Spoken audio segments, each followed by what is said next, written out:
think we have to be realistic. Nobody's 100% in cash, and nobody is 100% in stocks. You understand? The typical investor household has some real estate. You own your apartment or condo or house, and you own also some shares, and you own some cash, and you own maybe some bonds and maybe some precious metals. So people have already different assets. It's not a question to go 100% into stocks or 100% into cash. I think in general, and this is the big question that is being debated. Should we buy the depressed sectors? In other words, value stocks, banks, stocks like automobiles, whereby in Germany they rebounded by 30% already, but they're still relatively inexpensive. In other words, should we buy these value stocks, also BHP and Rio Tinto and so forth, lumber, paper companies, or should we all put our money into semiconductor stocks and Netflix and so and Zoom? Zoom. And my answer to this is, I'm a value investor, but maybe we have to make some adjustments to what value is.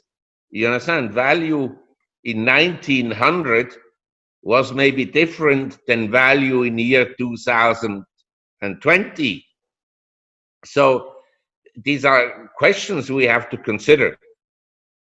In general, my advice is for investors or people to be diversified.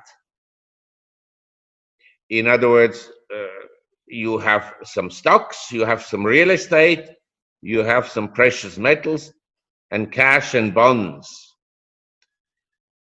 I don't think the markets are that cheap. There are some stocks that are inexpensive, and the inexpensive companies I find actually in emerging economies and in Hong Kong and Singapore. These are markets that are not expensive compared to the asset value of companies. In other words, the stocks are way below the book values of companies.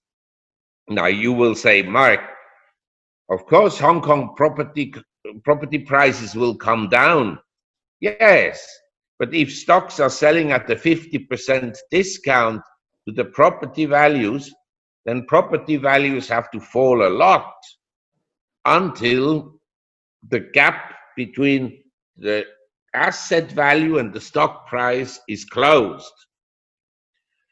And it's not sure that in a money printing environment, property values will fall by 50%. They could easily do. They fell by 70% in 1997. But none of the big property developers went bankrupt, none of them. Yeah, and in the UK, for example, back in 2007, the pound was over $2. And now we're like 130, and we've been down to like 120. And if you calculate house prices in US dollars from 2007, they haven't really done much here in the UK, but in pounds, they have gone up. So yeah, like you said, if they print the money, the nominal value will be high, but the real value will be low versus real things. So correct. Yeah. Could you give us some examples of tangibles? Because that's something aside from stocks and paper assets that people could, diversify into to protect some of their savings in a time of like, I don't know if you think there's going to be hyperinflation, which is a possibility.